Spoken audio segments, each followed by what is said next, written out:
Okay, it's a Saturday once again, and I want to get back into making video blogs every weekend. And I just want to share a feeling of annoyance about this video I saw that's being passed around in Facebook. I guess you know about these videos. They are supposedly humorous, they're funny videos, mainly because they showcase a person being stupid or having an illogical thought or making an illogical statement. Um, so that's why it gets passed around because people are incredulous that I can't believe this person thinks this way, right? Or I can't believe how stupid this person is. So there are a lot of them. They get passed around because of that fact, meaning people are amused by the fact that this person seems to be incapable of logic or you know critical thinking. But the other side of that is, of course, because whoever understands the problem in the video would feel superior to that person because obviously that person cannot understand what's going on or cannot decipher the problem. But you, as the viewer, if you figure out the problem yourself, you feel kind of smug and, like, oh, so I know how to think critically. I know how to, or my logic is a lot better than that person. So that's actually probably one of the reasons why the video gets shared because you get a feeling of self appreciation or you feel smug and all that you know that this person is being stupid. Let me take one example, the one I saw earlier this morning, but the one I wanted to talk about was one I just saw about 30 minutes ago. But the first video I saw that concerns videos like this is one that involves this teenager claiming that there should only be one type of English language that everyone should speak, and that is American. Then that's American. She didn't even say it has to be American English, but she said there should be only one type of English, and that is American, which is funny. And in fact, in the video, two people are shown. One of them is an African American guy who is obviously reacting with this. He is incredulous with this girl's opinion about things, and the girl is absolutely clueless about what she's talking about. So I guess that's the reason why people find the video funny because of the of the black guy's reaction to what the girl was saying. But the particular video I'm talking about is something that I just shared, prior to this video, prior to me posting this video on my Facebook timeline, there is that video of this girl who apparently does not or is not aware that the amount of pizza that you get uh, is the same regardless of whether you slice it to produce 8 pieces or you slice a pizza to produce 12 pieces. Now, the girl's logic is she thinks that if she orders a 12 slice pizza, then she wouldn't be able to eat the entire pizza because it's 12 pieces. So she thinks she wants to eat only or to order an 8 slice pizza because she says, I'll be okay with 8 slices because 12 is greater than 8. So obviously, she does not understand that you're talking about the same pizza, the same size of pizza. So it's just a matter of slicing it into those areas. So and the guy in the video is obviously her friend or maybe even her boyfriend. And what irks me about it is, of course, it's almost like the video was made deliberately to make the girl appear stupid. Maybe it was all staged. Maybe the girl even knew about it and was just acting to be like be stupid about this area division of a pizza. But if the video was actually not staged or it's a real event, I find it annoying that the guy is just making fun of the girl, obviously making fun of her, and not actually exerting effort to teach her why her logic is flawed. And coming from the teaching aspect, because I am very interested in science education, and I want to make people think more critically and use logic in their decision making. It kinds of annoy me that there are people who would rather, you know, try to show this as a humorous case rather than, an opportunity to actually teach someone the proper way to solve a problem, because the guy could have just showed a visual aid and divided a circle into 8 slices or 12 slices, and showed to the girl why her logic is flawed, right?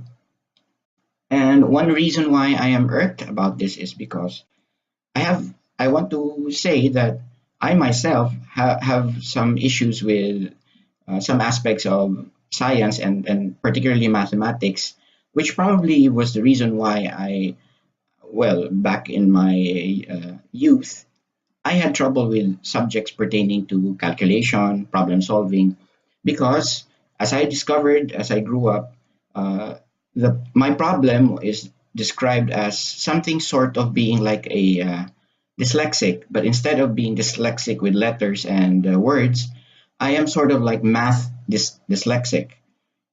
When figures are presented to me, I have trouble sometimes trying to make sense out of the figures.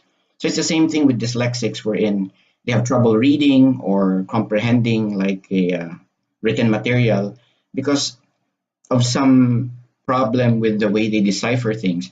It's parallel also to how in the past we ridicule, or most people ridicule or make fun of autistic people, uh, especially autistic savants, which are actually pretty gifted people, right? I mean, Rain Man.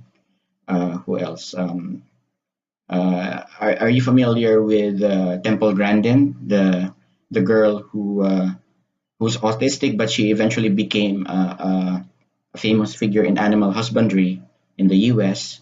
And if you've been following the series called The Good Doctor, uh, the lead character Sean is supposedly autistic, and but he's a doctor, he's a surgeon. But those shows actually lets you take a peek into the world of autistic people and how they think.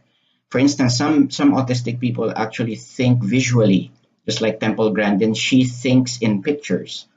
She analyzes problems in pictures, but there might be some other thought processes happening with other individuals, right?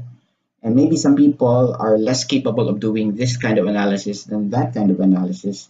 And that's why there is a failure in understanding a problem. So, in the case of this girl, obviously, she probably cannot visualize why 8 slices is no different than 12 slices in terms of area of the pizza that she's supposed to consume. So that's why she needed help. And an educator should have seen that and tried to come up with an analogy or a kind of system by which she would be able to understand that problem better. But again, you know how social media goes. We first focus more on you know the uh, the amusing aspect of the situation, which I admit is pretty amusing. But sayang, to borrow a word in Filipino, it's there's a waste of opportunity. There's a wasted opportunity here to actually try and find a solution to the problem of why some people have problems understanding what's this simple concepts in mathematics or in problem solving. And some of you might argue na no, that is actually taught in our educational, I mean, in the educational curriculum since we were like kindergarten, the basics, right, from elementary years. But then recent findings have concluded, and some researchers, that we should not automatically think of the formal education process as the best way to teach someone, critical thinking, because you're familiar with Sir Ken Robinson and his video about why schools sometimes actually muck up learning and problem solving for kids is because of this compartmentalized method of teaching people how to think, when in fact some people are just constructed, or they are they have a different method of trying to analyze a situation, and that's why they don't get. For some people a problem might be easy, uh, if they're presented with a problem, it's easy for them to figure it out right away. But for some people, it takes some time for them to absorb what's really going on. And I think if you're an educator and you have the sensitivity to actually realize that, then that's what makes people good teachers and good educators. They have this sensitivity. They know what makes this person tick. They know how a person analyzes a situation and tries to reintroduce a problem so that that person who is challenged might have a better ability to grasp the problem and thus realize that, oh yeah, my original thinking was in error. So now I have to reassess how I approach the problem and was this understand it better. So yeah, that's basically what I wanted to get out of my chest. That sometimes we should stop and pause when we're trying to ridicule someone because they don't get something. We should try and think of a way instead of trying to mock the person right away and try to uh, make fun of the person. We have to first understand what this person or where this person is coming from. Why is it that he or she has that kind of mindset? Why doesn't she get it right away? Why is she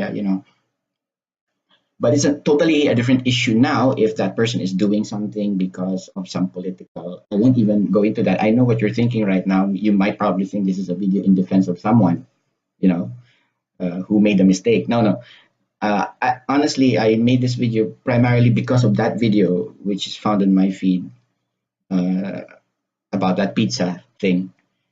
It just occurred to me right now that yeah, we know some people, some famous people who are also challenged in terms of trying to analyze things and making mistakes. But yeah, I'm just in general, I'm just talking about the fact that when you encounter people who you feel have an inferior way of analyzing things, the way to approach it is try to jump into the mind of an educator and how an educator would tackle such a situation. I even recall, I won't even mention the names of the people involved, but a friend of mine even mentioned about a situation wherein he or she was in a conference and in a conference usually at the end of someone's lecture there is a Q&A or an open forum, right? And one of the questions raised made one of the speakers indignant because he felt that that question is so silly and so ridiculous that he or she the one of the speakers actually berated the person asking the question as if he was reprimanding him for thinking in that erroneous sort of way. And my friend was a bit irked because he or she felt that you shouldn't do that. I mean, it was a public venue, and it's almost like you're being condescending towards the person asking a question when it was just, a question, an honest question. Maybe he or she didn't have the proper background in trying to answer the question. But if I were that person, I would feel terrible, right? I mean, you are being berated in front of so many people as if saying that I am so incapable of critical thinking that my question was flawed or it had problems. So yeah, my friend was right. I mean, I understand what my friend was saying that when you encounter people having difficulty in understanding a problem, you should be patient with them. Of course, some of us might say we don't have time for that, especially if we're dealing with projects or some important critical matter. We don't have time to deal with stupid people because the stupid people will just, mar our progress. But no, if you're in a team and you want things to move along smoothly, you have to deal with it. Because otherwise, if you ignore those aspects of your organization is a machine and there are many bits and pieces or components of a machine. And if you ignore some of those critical components because you feel that they're not uh, running efficiently, then you are affecting the performance of the entire machine. You really have to have the patience, if you're a good leader, to take time and analyze the different components of the machine and solve those components so that everybody understands or they are all at the same level so that all of you can go about and solve the problem. So there, that's my point. Meaning everyone should try to go into the mind of an educator to help people who are challenged, analytically challenged in solving a problem or a situation. Okay, so that's it for my rant. Now I'm just going to share a little bit of maybe apology to those people who have expressed that they wanted to buy my Jupiter lamps. uh, there will be a slight delay in the finishing of the lamps for several reasons. And one of the reasons, there are several, but I will show you one of the reasons why I expect a delay in my production of them. Most of the initial orders are done, but I have some technical issues to solve. For one thing is, here's one of my lamps. So you can see the surface much because the light has to be inside, and this one hasn't been wired yet in order for the bulb inside to light up. But as you can see, the pattern of Jupiter is already there. The storm bands, and you even have the oval BA, the red spot junior, and on the other side you have the red spot, the great red spot. As you can see, the uh, the production base that I chose, unfortunately, is in this color. It's white. But I found out that in one of my prototypes, which I used another kind of base, the effect is a lot better if it's black. So I decided to paint this. Okay, I want to paint this into black or some other darker color or with some effects. I won't tell anyone yet what those effects could be, but that would introduce delays in my release. But again, because I just want the end user to enjoy the lamp in a better way. I mean, I don't want the base to be reflective or yeah or bright that it actually takes away from the effect that this thing has when it's lit up.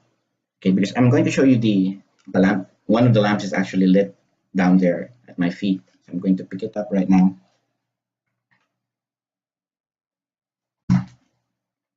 So this particular lamp is my one of my prototypes, and as you can see, it has a different base, and I had very difficulty in locating this kind of base.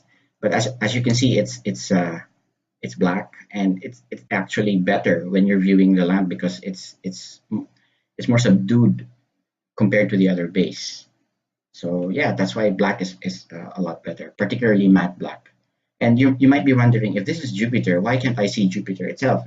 That's something to do with exposure, because right now the light from the lamp is such that it's really overpowering any other light source, and that's why you can only see what's this an almost pure white globe of light. But if I move it towards the camera like this, there you can see the exposure settings adjusted, and you can see that there's planet Jupiter's features.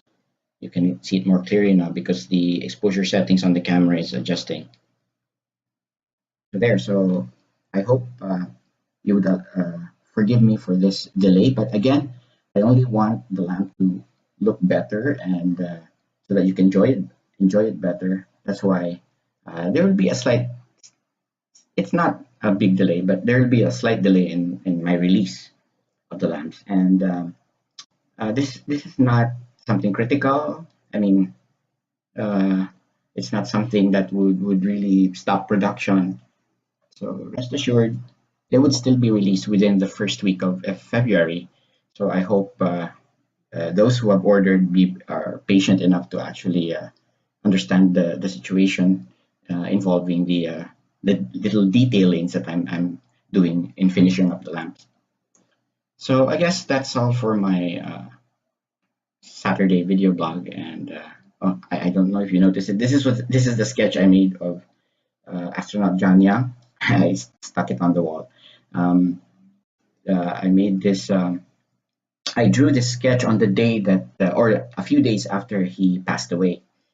He's actually my favorite astronaut, John Young, and because of his track record. I mean, he has flown a lot of space missions and in different spacecraft. I think uh, if you if you look at the records of other astronauts, he is the one that flew in the most different types of spacecraft, making him earn that title of astronaut in a really big way because most astronauts were actually only able to be a passenger or a pilot of one or two spacecraft. But John Young, he was able to actually uh, was this, be a passenger and even command a lot of different spacecraft. So again, that's it for my Saturday video blog, and see you guys soon.